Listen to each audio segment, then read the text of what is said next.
G'day guys and welcome to FanCast, where we have a proper footy chat. We're here at the wonderful St Kilda Sporting Club here.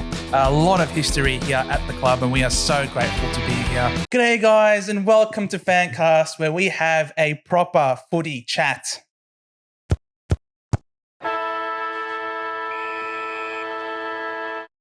We're here in the wonderful location in St Kilda, your home turf. Here, Jakey, how you doing today? I'm good. I've repped the logo, if the cameras can see. Only place I can walk around and people don't look at me and think, what a wanker. I'm actually like part of the furniture here now, which is really nice. We don't belong here, Steve-o. No, certainly not in Hawthorn, yeah. But we've got a lot of brown behind us. Yeah. I hope for that sort of... Beautiful setup. It is a beautiful setup, 100%, guys. So we've got a bit to talk about on the agenda this week. We're going to have a few things. Now, I guess we can start off, talking about various people's clubs. My club was in the news a lot over the last couple of weeks. Of course, it's the Essendon Bombers playing with the Essendon Edge and very soon into the game last week. Poor 2-metre Peter just could not stop himself from colliding into Cunningham, and now everyone's talking about the Essendon Edge and how shit it is and whether or not we're going to be able to continue it moving forward. Yeah, what did you guys reckon about Which that? St Kilda player are you going to knock out this week? Well, it won't be 2-metre Peter at least, so he's out enjoying his holiday, which I think was a little bit unfair.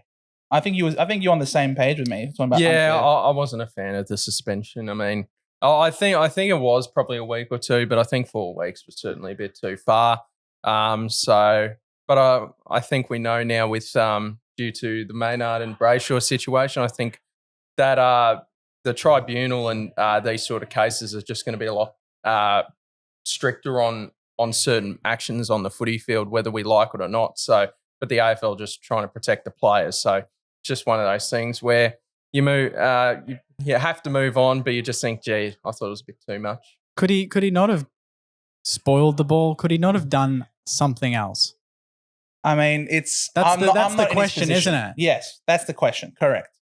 And because looking at it in slow-mo, maybe you can say he has. And people say he's got his eyes on the ball, which yes, he does. He's a forward. That's what he's got to do. But his eyes on the ball there, he would absolutely be aware of oncoming traffic, wouldn't he? If you're fully invested in the ball, and then perhaps it might take an extra fraction of a second for them to come into view. It moves at a very fast pace. He was running full tilt. He's a big man. Obviously, 2-metre Peter. He's not less than 2 meters. I think he might be 2.0 something meters tall, but it's very hard for him to stop. And could he have done something else? I mean, looking at it in slow motion, perhaps. But if he had have gone for the spoil, but then the same outcome happened, do you think he still gets 4 weeks? I mean, what happens if he marked it and he still knocks him out? Does he still get 4 weeks? You know what I mean? He still owes him a duty of care, does he not? Isn't that argument of the duty of care still there in full effect? Like, so what if you've marked the ball? There's a duty of care to your teammate, to this opposition, and you've knocked him out cold. I personally think that he did everything he could to avoid trying to hit him high because he'd already gone for it. And then he sort of turned his body away. He opened himself up a bit by turning and bracing. If he had continued running straight into the path of the footy, that shoulder of his was colliding with his face. Instead, it turned it to be a chest collision, which is substantially better than if he was to keep running through with it full tilt with his shoulder to the side. To me, it just felt like, no, he has to open himself up to injury himself in order to avoid this guilty verdict of him having a duty of care to someone else. Did Essendon screw up by they went into the tribunal and said, we're here to accept the 3 weeks? Should they have really backed him a bit more and 100% they should been a bit more ballsy about it and go, we want 1 week. For sure. But they said, we'll take 3, and then you got 4 anyway. Yeah, that was pathetic. That was pathetic. Like, if you're gonna argue a case, argue your best case. Yeah. You miss 100% of the shots you don't take. I thought that was really poor form. And you can see the guy was clearly shell-shocked. He wasn't very happy with how things were going. He was asked some really tough questions, and never once was the point being, I was trying to mark the ball, ever raised as a point. And it's just like, you're just coming out admitting guilt. Guilt for what? Guilt of, yes, I did collide with him and I had other options. No, the whole point of your case was I tried to win the football. I braced myself as a form of self-defense. I couldn't have done anything more to reduce his injury. And that would have been, I think, enough for him to try and possibly overturn it. Yeah. Now, Brad Scott says otherwise. Brad Scott says our lawyers just couldn't get it done, but I think they should have contacted the Carlton lawyers and how Paddy Cripps was able to leave and collide with someone's head and still win a Brownlow. I think we clearly got wrong lawyers here. I think one thing to remember as well is that we all played footy as juniors back in the day, I'm sure. So you got to think as well, when you're playing, stuff happens so fast where on TV we're seeing replays upon replays upon replays. But as the player, and Peter Wright's been training to be an AFL footballer for how long? He's probably been playing. He's probably been playing footy, Auskick for about 20 years. Yep. And he's obviously drafted pretty highly. And this goes for all AFL players. You would have been training for years and then you would know the right action to go through in each contest because Peter Wright's probably gone through that sort of contest before in his career.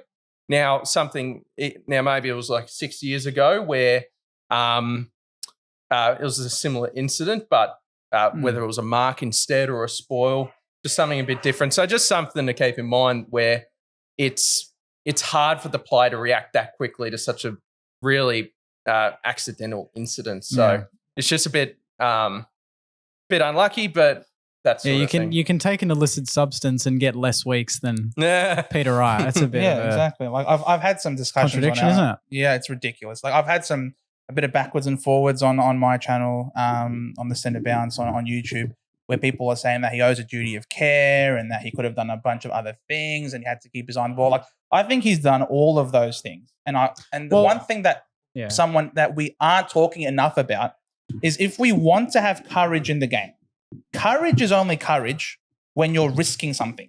Yeah. And these players have incredible feats of backing into the play because they know that if they do that, they're willing to take the risk of copping an injury. They're putting themselves in harm's way, and we laud them for it because it's something that we ourselves might not be willing to do for the sake of, because obviously self-preservation tends to be the natural instinct. But for these players to go above and beyond for their football team and put their bodies on the line, putting themselves in the line of fire, that is incredibly courageous. And it's not something that everybody can do. Sometimes courage can be stupid though. Agreed. Yeah, 100%. And John O'Brien, perfect example. John O'Brien ruined his career being courageous. He had that label. He put that on himself. I am that guy. Yep. I'm willing to end my career to take that spectacular mark.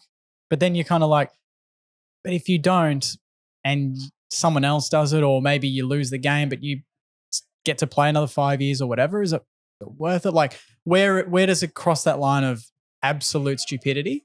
Like, yeah, Peter Wright had a duty of care, but I mean, Cunningham probably had a duty of care on himself to be like, look, I'm probably going to get knocked out doing what I'm doing. Yeah. But everyone loves it.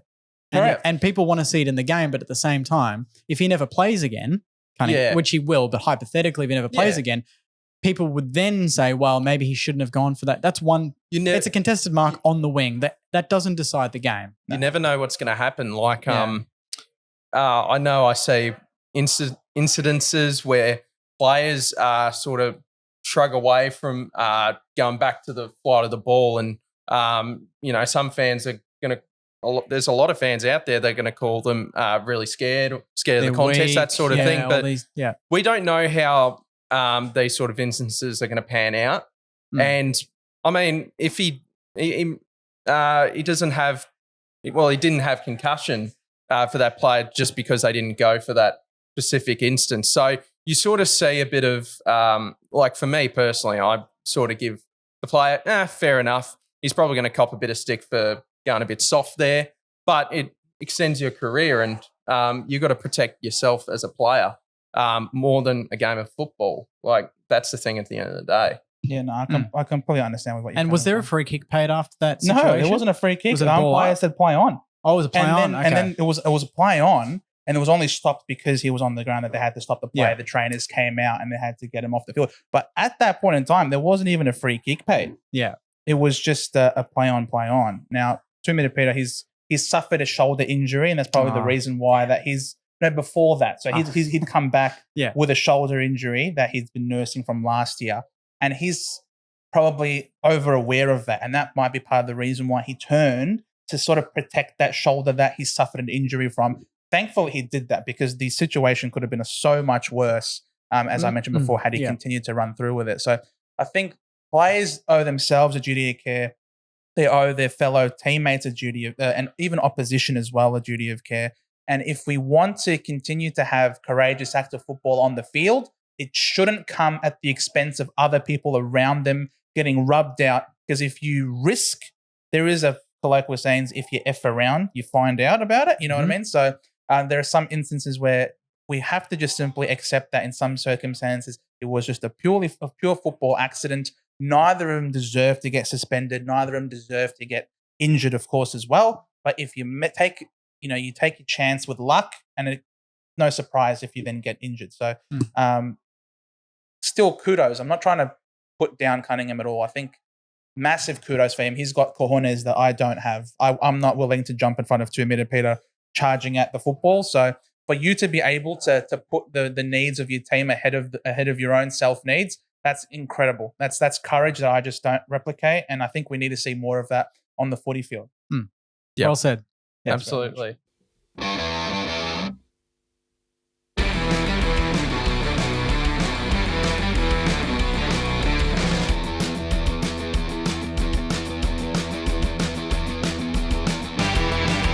All right, so that's enough of the Essendon Edge. Yeah, let's get over Essendon. Let's get over Essendon because there's 17 clubs, mate. There are 17 clubs. What do you want to talk about then? I guess we can talk about Tom Hawkins, who is coming up to his 350th game this week. So congratulations to Tom Hawkins. Country boy. Up against my boys, Hawthorn, this week on Easter Monday. Oh, there it is. About me, the Hawks now. You're just jealous about me talking about the Bombers. And speaking of 350th, Travis Boak as well. Yes. Didn't get his flowers last week. They got the win for him. Yes. Not a great turnout at the G. I think it was like low 30s. I believe 30,000. Yep. Yeah, good on them.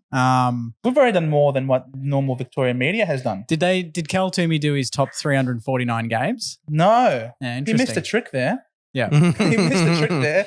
No, he didn't have enough time. He was too busy putting the top 50 together. Is that a bit much, do you think, the 50-game ranking or the 49? Absolutely. Like, that's a bit... I don't think so. I haven't seen that done for Brownlow medalist. I haven't seen that done for Bont in his 50th, 100, 150. I mean, he's not a Brownlow medalist, but he's a significant... Well, neither is Akos either. In a social media world now where social media is at its absolute prime right now, more people than ever are jumping on Twitter, Instagram, using the AFL.com app, where stuff like that, it'll cop a lot of attention. And it did cop a lot of engagements, that sort of thing. So I can sort of understand plus 50 is a lot easier to do than 350 or whatever. And I just had a spare 20 minutes. Yeah. What, he went through every game as if he knew, like, how much research did he really put into that? He just does what umpires do and look at the stats and go, 3 votes. Like, I think that's what he did. Surely that's what he did. Rank by Supercoach points probably or something. I don't know. He's got better things to research. Would that game last week put him at his worst game of his career? I did it in my review. I said, well, they did the top 49. I go, I can tell you where this 50th game went. Yeah. That was 50th. Oh, yeah. I had to get that in there. That was wonderful. Yeah, it wasn't that good. He certainly struggled with the bigger bodies around, Richie boy. Machado Owens, you've got Jack Steele, Windhager, Seb Ross, even Zach Jones went in there a little bit. So he certainly struggled with that a lot more. And St Kilda certainly put a more physical attention. I think it proves that Nick Dacos. They probably rushed him in the midfield. I think he's still... They need him in halfback. I don't think he's a midfielder just yet. I think they've gotten a bit excited. He's come on very quickly, but sometimes you got to slow down a little bit. I still think they need him in the midfield though, just due to the other bodies not standing up at the minute. They need to rotate him though. He can't be there full time. I agree. But I think they need to spend a little bit of time with him in the midfield because you got blokes like, as of recording, Jack Crisp was named sub. So then you got Steele Sidebottom who got dropped. I know he's not a full-time mid, but you got Pendlebury who just looks a little bit slower now. Tom Mitchell's really struggling. Yeah. DeGoey, yep. So I think Finlay McRae wasn't sub, so he'll get a full crack tonight with Lions Collingwood. The reason why I thought Max King would get off, by the way, but didn't get concussed playing this week. I don't know, but anyway, I think I'm relieved he's out, to be honest. From a personal standpoint, I thought our chances of beating you guys this week would have been substantially less if he was playing this week. So from an Essendon perspective, I'm. But shout out to my man Anthony Caminiti for getting back in the team this on week. your camera. We love. I love Caminiti. He's an absolute ripper. So I hope he goes And really well. you think about it, it's a good week to bring a big boy like him in if the Bombers are going to try and throw fists. He's got no issues with that. He's got no issues doing that. So does Ben Mackay go to Caminiti? Oh, probably actually. Really? And then unless he goes to Tim Membry, but Caminiti's bigger than Membry, so yeah, it's a good headache we've given Essendon by bringing in a big body like that. Yeah, that's true. Because we could have gone just 2 tools and then played small and rotated Owens there, but to bring him in, I think stretches Butler's them a back bit. in this week, and isn't Butler he? as well, yeah, and a debutant Angus Hasty. Well, Very surprising. defender? He's a halfback flanker from Geelong Falcons. Okay. Very good ball user, very quick. Another quick player. So that's good. He just slots into Liam Henry's spot then. Yeah, exactly. If he's not sub, he'll probably just play off the wing and rotate off the bench, I'd say. No, that's all right. Yeah. What about you? How about your guys' non-biased tip on this game? Quickly. Essendon St Kilda. In my preview, I said I can see this being very similar to the Swans Essendon game, except take 3 or 4 goals off the Swans and take 3 or 4 goals off the Bombers. Yeah. I think we won't let them kick 100 points like the Swans did, No. but we won't kick as many goals as the Swans. Obviously, with Max King missing, that doesn't help. But I still think we're probably a 4-goal better team. I think we're just more advanced in our transition with the new coach. I think give them another year or two. I think they'll get there. But their defensive efforts is where I think will be the difference. And our defensive efforts are elite. And on transition with Naz, Sinks, Bonner, Brad Hill, I think that's where we'll get them. Yeah, we can't defend to save our lives. Yeah, so it's ridiculous. That's really the difference right now. Like if we could somehow, like I know we've been training it, I know we've been working it, I know Brad Scott's been trying to tinker with it. Yeah, we don't have our best defensive mix out there, but it's higher up the ground, and we are the 3rd worst team at guarding transition in the last 10 years. Worst team in red time. And worst team in By red a time. mile this year. It's been a problem that we've seen as Essendon supporters so many times that we just aren't switched on for the full 4 quarters. Yeah. And we see it again even this year, worse than ever before. So it's, I with that sort of, with how historically poor we are on that side of the ball, I find it hard for us to be able to win this week, let alone push the top 8, because I think the season is so, unless we see some real drastic improvement over the next few weeks, having these forwards really be switched on defensively, working hard transition ones. Like we leave so much to Zach Merritt, our captain inspirational. We need others to really go along with him. So I think the Saints win this one. Well, you've got Darcy Parish back, I believe, this week as well. Yes, we do. So I think that can even things up. I'm not ruling out Essendon. I reckon Essendon could sneak a win here, but I do think St Kilda are much more oiled machine. We just know our structure. Yeah. Every player, and that's a Ross Lyon-led team, right? And Essendon certainly got a few things. They're still trying to experiment, that sort of thing. They've got Gresham, Goldstein coming into the side. I'm not sure if Draper and Goldstein were both I think names. they'll both play. Yeah, that's interesting that we've elected. I think Caminiti and Owens will chop out occasionally with Rowe. So we'll probably go there. What do you honestly think? I know there's been a little bit of backlash from, I believe, Kane Corns in the AFL meeting with in the ruck. Machito Owens in the ruck. What are your honest thoughts on it? You know what? I actually don't mind. I still think that Philippou is a mid forward and Owens is the mid. I don't see Owens as the forward, so I want him in the midfield. But last week, even against Mason Cox, he lost the tap, but he had a strategy to then rove it, and he won, I think, 3 or 4 clearances off the back of that. Yeah.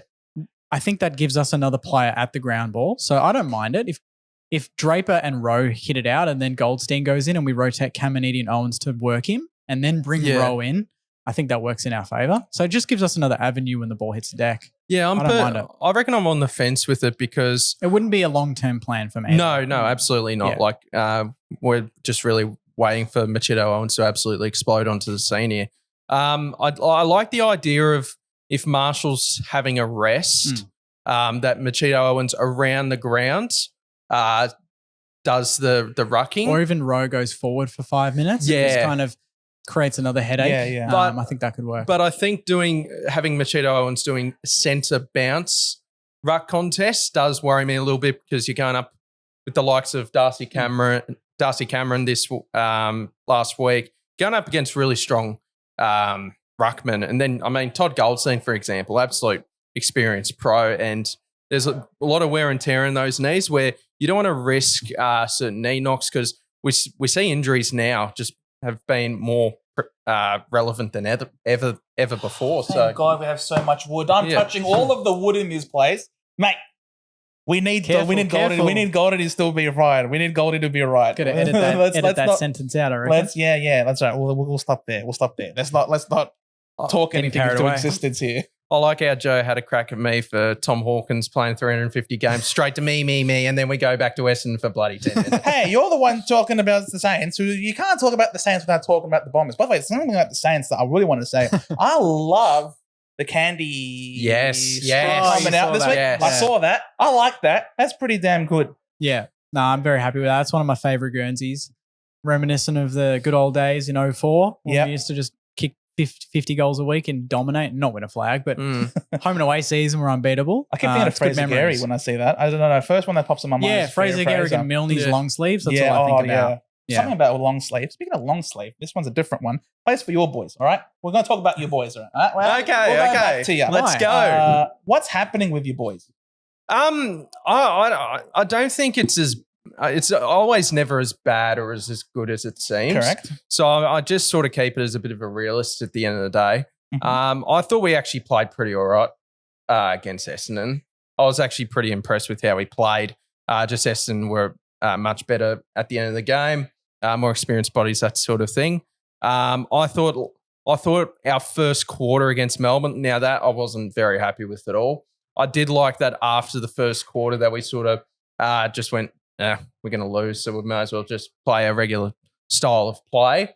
But I just think the news throughout the week about the boring Hawks, and I'm thinking, you're basing this on one quarter. And you can't call us boring when you're doing that when we didn't do that too much last year. They don't have the alliteration going there. I'm disappointed. No. We used to be the antisocial. Yeah, antisocial Hawks. But fair to say we're the furthest thing from that for the time being. No. Horrendous Hawks. Yeah, the horrendous Hawks, yeah. Yeah. So it was a terrible one. Yeah, loved it. So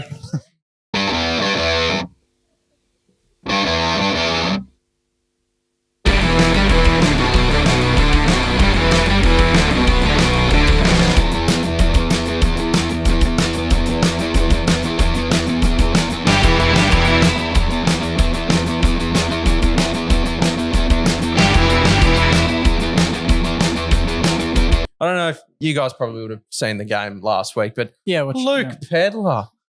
There was about 3 or 4 occasions where he's just gone selfish mode when there was a much better option available where he would kick straight to Tom Stewart. I'm thinking, mate. And what I really didn't like out of Matthew Nicks, I saw at this Arvo, was he sort of, we had the game plan set, but we just kept kicking to Tom Stewart, just sort of giving it back to the players instead of himself, where, I know we're not going too great, but you got Sam Mitchell saying, I take full responsibility of that first quarter. I just think with Nixie, I just think you're in year 4, I think, at Adelaide. Yeah. Contract extension. Just think, I would like to see you get the ball rolling because I think with no finals is a bit of a failure for Adelaide. I think this season they're at that point where they're good to go now. And I guess it brings up a question. We've only got 2 games worth of data for them, but can Laird and Crouch both be in the same midfield, or do you think, because that's been a bit of talk this week, or would you move Laird maybe more to a half forward or go back to half back where he played a lot of his career? What do you guys think? I definitely would prefer Laird in the midfield over Crouch. Agreed. I wouldn't move Laird. The first person I would move would be Crouch. Yep. I think Laird is one of their best mids, clearance-wise, and he accumulates, and he's a good ball user. I think Crouch is probably not at the level. So would you drop Matt Crouch? Yeah, I would. Okay. Yep. Yeah, I would not permanently let him earn his stripes again and come back in, but because obviously he's quality football and he's experienced, but they've got to add some more variety in there. throw Rankin. Is it Rankin? Throw Rankin in there. Yeah. Rankin or Mix it up, Rochelle. Rochelle. They've got that explosiveness out of the contest. 100%. That's where the best teams you see do that. They're willing to throw in the young kids, the explosive kids. We're starting to do it now. You know, the good teams start to rotate. Yep. I think they've used them too often. It'd be like us going into every contest with Steele, Crouch, and Ross. It's like too similar, too slow, too one paced. We would have lost last week if we didn't put in Windy and Owens and give these young and vibrant guys a go. I think Rankin's it's really certainly important. capable. Absolutely. I think I would absolutely give him a run in there. Not permanently, but a couple of quarters a game, it wouldn't hurt. Yeah, because you can have Dawson. You can have Dawson as Laird as more your defensive mid. Laird, Dawson, and Rankin. That's not bad. Rankin can sort of start and then push up in the stop and into the stoppage hit the scoreboard where off he that. can get a really good clearance. He can sort of be that outlet for Adelaide. You've got Laird in and under. I still think you could play one of Crouch or Berry in there every now and then, just to sort of be that in and under bloke. And then if you can get Dawson and or Rankin on the outside, then that can really strengthen their midfield in terms of centre clearances. It's just more their ball use that I think Dawson's so far this season has really lowered his colours at the minute, just due to that. We just knew as Jordan Dawson, really good ball use. Closet Adelaide fan over here, eh? Who, me? Yeah. No, I don't mind Adelaide. Clearly.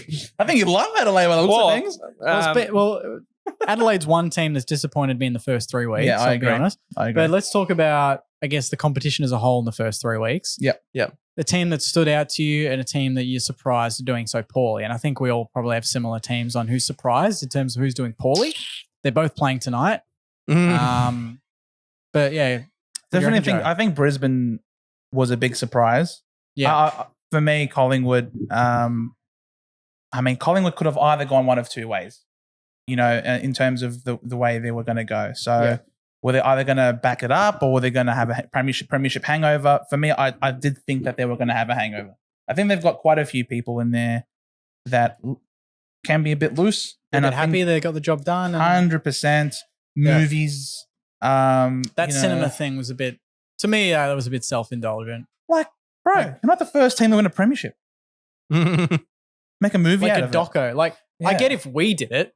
Like, that maybe. makes sense. But a team that's won equal most premierships in the comp at the moment? 16 correct. or something? It's I think every club though does they get Fox night. Footy. Oh no, they did it more in the cinema. Hoyts. I know Hoyts. Oh, yeah, good old Hoyts. Red carpet. Can't believe it. Surprised that hasn't got more like sort of it's so cringe. It's so cringe. I don't know. Maybe that's just the inner Essendon fan within me just absolutely that's where the hangover started. Them. But 100% I agree. So I anticipated a hangover from them.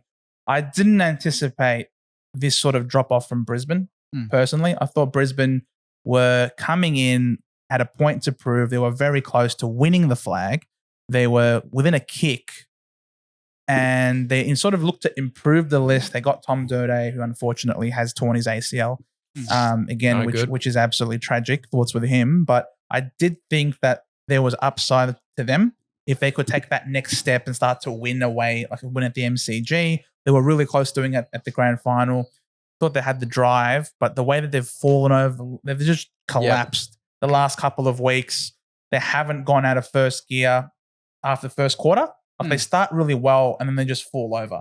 Yeah. And I thought the way that Carlton brought back the 46-point lead at the Gabba just doesn't happen. Unbelievable. It just doesn't happen. Unbelievable. It's pretty. What's the score? So I'm really disappointed with Brisbane. Oh, okay. Well, Brisbane are looking cooked at the moment. And they're now losing 9-33 against the Pies at home. So that's not great. That's terrible. That's horrific. So Bobby Hill's got 3 goals. There you go. Who'd be on him? Oh, Bobby Hill, Norm Smith against Brisbane. Yeah, so that's terrible. Brisbane are in a bit of froth and bubble if they can't win this as well. I feel like this is a must-win game for both sides, so someone has to be unlucky and lose it. But I remember the early 2024 AFL ladder segment that we did last year. Yeah, you all laughed at me putting Brisbane 8th. They're not going to be 8th. They're missing the 8 this year at this rate. You know what's funny is that all the experts did all their ladder predictions and they, like, from my perspective at least, they talked up all these teams that were supposed to be better than us, better than Essendon, maybe better than just continue a trajectory of improvement, and none of them have done it. Yeah, the doggies don't look any better. They don't. No. They look Freo are the only one that I'm Yeah. like, okay, 2 years ago they showed this form, and it looks like it's coming back again. They got that speed on the ball. Yep. They're playing really exciting brand Despite of football. They're injuries as pressure well. despite injuries. Yep. They've beaten some good teams already this year. I mean, Brisbane, but we don't know. It's hard to gauge at the moment how they're going. They but look they do look cooked. yeah, They really do. I wouldn't say there's Port Adelaide. spark. I wouldn't say Port Adelaide have set the house on fire. No. They've had in their two first- good matchups, I think. They've had- Who have yeah. they got this week? Who's this? Port one? Adelaide. They got Melbourne. They're hosting Melbourne. Well, Okay. that'll that's a sort of more sum stern- things and up. that's in Adelaide, right? Correct. We'll get a good we'll gauge on see that. there what happens. Yeah. Um, But obviously, the two New South Wales teams have yeah, come the out on Giants and the fire. Swans are playing the best Giants football at the moment. the Giants have undoubtedly had an easier run to start. I mean, they played West Coast. Yeah, very true. They've played North. And I thought North were pretty gallant against them anyway. I don't think they blew North out of the water per se. I thought North No, I thought North had played actually pretty well. had a pretty good game in that Yeah. game. So maybe North aren't going to be the easy beats that people Nah. thought they were going to be to start the season. But still, regardless, they've got a stacked team, the Giants, and they've had a really favorable run. When we start to see them, they obviously got the bye this week, but when we start to see them matched up against tougher opposition, yeah, they beat Collingwood, but by the looks of things, doesn't appear to be that great of a feat to start the season as well. Same Yeah. thing with Sydney beating Collingwood. Again, it appears now, hindsight, that is not as impressive as it would have been last year, for example. Yeah, Yeah, but yeah. like Sydney, for example, being Melbourne first game of the season. That was very good. That was very good, I Mm. found. So, Beating us is um, normal, I think, yeah, that sort of in a thing. shootout. Like, you're going to beat us on I think we get a transition. good gauge on teams at about round 6 when everyone's had the opening bye rounds, Yeah. that sort of thing. We usually need 5 or 6 games worth of data to go, oh, yep, this team's good, this team's no good, that sort of thing. You can already get an early gauge on teams like, I guess, West Coast and Hawthorn. They're not going to look so strong this year, but you can get a good gauge really on Sydney. They're going to be really up there for, and yeah, we'll find out more by round 5, round 6, because it's so early in the season. So much stuff can Or twist injuries and turn. hit, Yeah, like we've copped them. Suspensions there. Suspensions come into play. Yeah. I mean, it's hard like yeah. to jump the gun too early.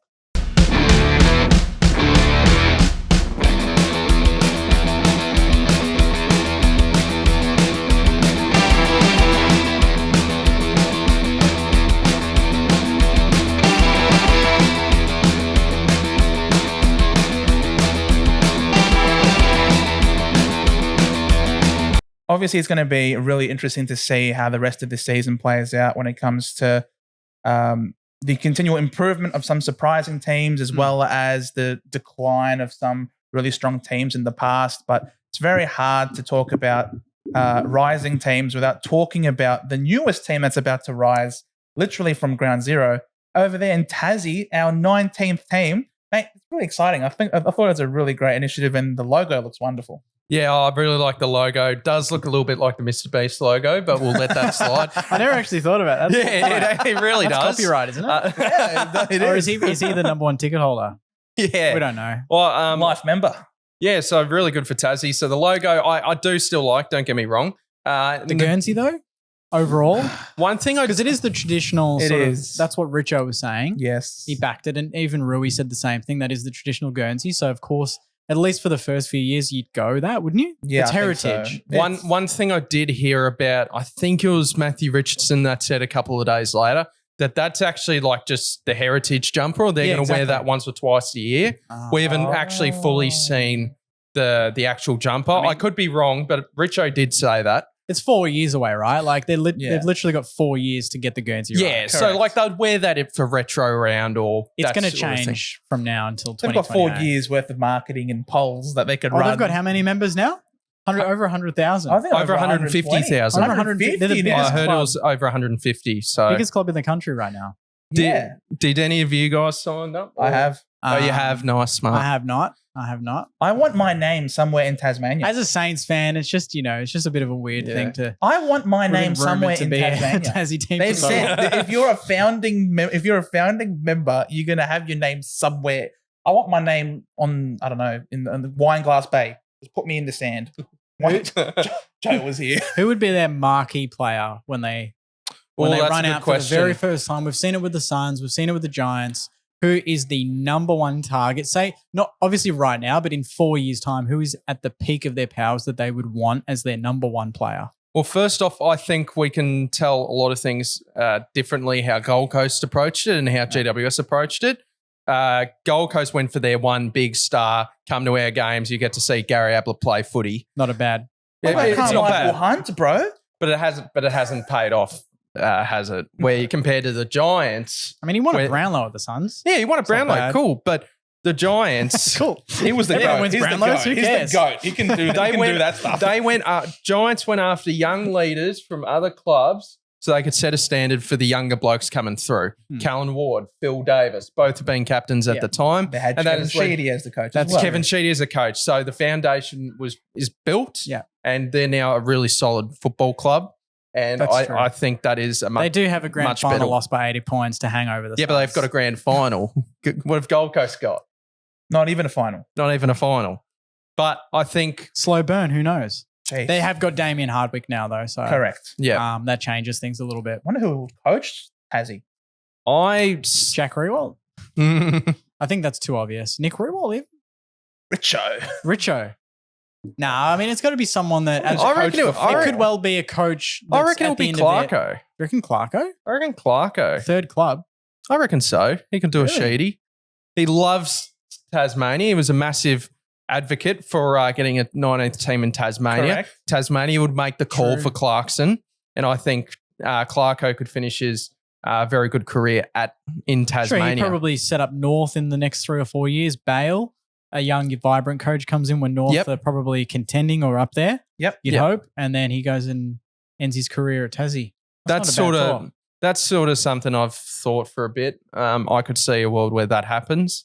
Back Yeah. to who Tasmania should target. Yeah, who's the marquee? Who is the marquee? I think you certainly make calls on players that are obviously already Tasmanian, but you also go after players from clubs where they're not getting enough opportunity inside the midfield, and you can offer them a lot of money to go, hey, mate, here's 600 grand a year, play in our midfield for the next few years and Yeah. really sort of set up the foundation. You've got to have a look at going after players around that 23, 24 range because I know the AFL have said that they want Tasmania to have instant success where I think they'll get a similar thing to what Gold Coast have got, 50 players on a list. They'll get extra help with the salary cap, with coaches. I hope they get extra help getting that stadium up as well.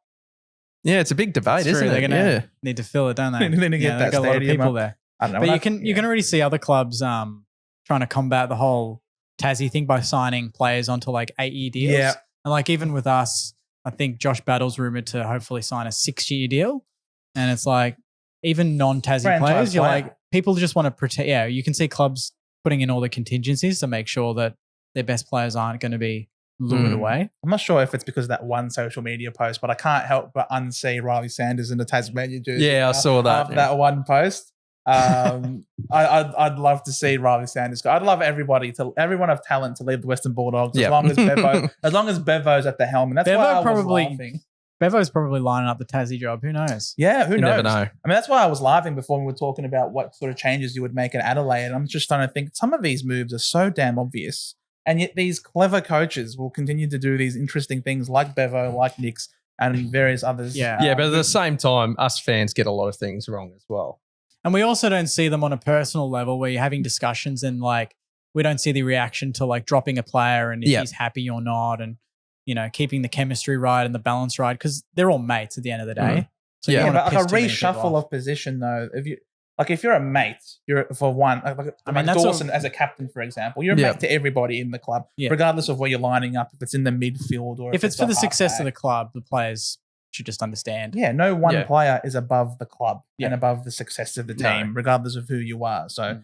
I do think that and ultimately when you're the coach, you're the one that has the power to make those decisions and Yeah, so it's gonna be really interesting. Speaking of people that have the power to make decisions, the umpires. Good segue. Hang Mate, on. segues is what you get from me. Goatees, I love Essendon bias, and segues. No, hang on. We didn't answer the question. We all got to name one player. Riley Marquee for Sanders. Tassie. Riley Sanders. Riley Sanders. You go. Oh, mate. I don't know. Left field Jamara. I don't know. But 4 years' time, he could be one of the It's not too premier bad. forwards in the comp. For sure. Yep. I'll He's give him young 2 enough. years even, not even 4. I mean, how old is he? 21? 22? Yeah, he's looking real ominous So now. Yeah. by then, he's 26. He's could be a gun forward. I would sure. absolutely think that could be in his ear. Yeah. And for me, I'd probably go Colby McKercher, but I'd also suss out players from other clubs that maybe might be too stiff to get into the midfield minutes. Maybe like a Devon Robertson or Jasper Fletcher you could have a go Jasper Fletcher's a marquee player by then. I want to say Dev Robertson. We're talking like Gary Ablett, Gold Coast Suns level. Correct. Yeah, but we don't know. $1 million player. They Who's their might first- be marquee in You reckon? 5 years' time. I don't reckon. Jasper Fletcher, marquee. He was playing in the runners-up I think side it's- in the grand final, playing midfield, a little bit of midfield, We're but talking like upwards of 800,000. all right, a year. fine. Mate, Colby McKercher. McKenna, marquee player, played in that grand final. He's got Essendon in him. He can't be marquee. He'll be in Ireland sipping Guinness by then, mate. Potentially. All right, segment, segue. Yeah, We the know where umps, this is mate. going. The umps. Yeah, the umps. What can we say about the umps, mate? I think this is they've stuffed up more times in the first 3 weeks, I reckon, this year than they did for at least the first portion of last year. It just feels like there's just so many highlights of mistakes. Yes. They're like basic mistakes. And the Jack Higgins one to me is by far actually one of the ones where I'm like, yeah, I think they should have let that go. That's correct. It wasn't out. You can't definitively say it was out or in. Yeah. Play on. Yep. But then the one in Kyle your game. Langford was so out of bounds. The Waterman one. The Waterman one. I mean, Yeah, there's been a it's fair just- few. You just Should have wonder gone to how Specsavers. this can be fixed. What can be done to make sure that the game is in good stead? Well, one thing I find very interesting that the AFL are going to implement pretty soon, but they're still running through a few tests, is the microchip in the ball. Yeah. Where they can have data to then go, yep, it was 98.6% in, that sort of thing, Yeah. or it was 2% out, so it's out, that sort of thing. So I'll find that very interesting. I think they're doing tests in the VFL right now about it. Yeah. And I just, so that could be something that could fix it, but it's still a work in progress. But as of now, I don't really see much changing. I mean, just umpires with the goal umpiring now. Yeah. They're just so nervous to make a mistake after what happened last year with Ben Keys. That's really the way I see it, because you'll have fans in outrage like that. So, and fans are now outraged with the umpires making sure they're correct. So it's just finding the right balance where the goal umpires are lacking a bit of confidence in their own decisions after that Ben Keys situation, where the AFL's telling them, even if you're pretty sure but not 100%, review it. So I don't know. They didn't review that one though. The Ben They Keys couldn't. one, no. They couldn't because the ball was still in play and they didn't call anything. That's a joke. You It just is a check joke. it every single time. 100%. So Every and single they're time. now using it for various things. Like I know they used the score review in that Richmond Carlton game. I think it was to ascertain if it was a hot in the ball decision in the goal square. Oh yeah. And on they used Kerno, it. that one? Yeah, Yeah. correct. In the Kerno one. So I know it's a score review, and technically it shouldn't be used for that. But I don't think there's a particular reason why, if the technology is there. You just use it for any situation. You're Correct. obviously not overkill. You don't want the game stopping every 2 minutes to check something. but they're already doing that as it It's I is. think already if it's that relating reviews. to a score, Yes. Yeah. like I think it's So- fair in a big game for sure. And I think that them knowing that they've got this backup, the arc as it's called, whatever, to go up and get it checked. I mean, in the goal umpire's mind, it's like there's no reason why not to check it. And as long as it's done in a quick manner, then I don't have an issue with it. And it almost seems like we almost need a form of that around the ground whenever there's something contentious. But at the same time, I don't mind if there's just a little bit of error in the game. It doesn't have to necessarily be 100% clandestine. This ball was 99.95% in, for example. Like I don't, because there's always going to be chaos in the fact that there's one ball and Yep. we see the collisions, and you never know when the ball might take a weird bounce and something might happen. Like I do think that luck and chaos, there is a place for that in the game. Yeah. I don't think everything has to necessarily be like. But having said that, the microchips to see if it's hit the post, if it's gone over the line, because these are really important. Ultimately, it's the scoreboard. If one team has more points than the other, then they win the game. So I think if you need to have that technology around the goals where it's at the most important, then I've got no issue with that. Invest, I agree with that. Go away, microchips, whatever you want, big chips, chocolate chips, it doesn't matter. Whatever you need in order to get the score right, I have no problem with that. Yeah. Do you reckon sometimes fans though would just prefer no score review, no nothing, just let the umpires think what they actually think? Where they would just prefer let the game move on, but I know they'll never change it back. It's easy he still reckons it was touched to this day. Silvati, he's still pleading to the umpire. That was touched on the one long goal. It's easy to say it's a grand final and it's a goal-winning play. And Tom Hawkins, exactly right. That was the reason why this sort of stuff came into play. Yeah. Can I just say though, Jake, that situation though created potentially an absolute disaster situation if that was counted as a point, because Max Rook took the mark. It would have had a shot after the siren. Wouldn't that have been correct?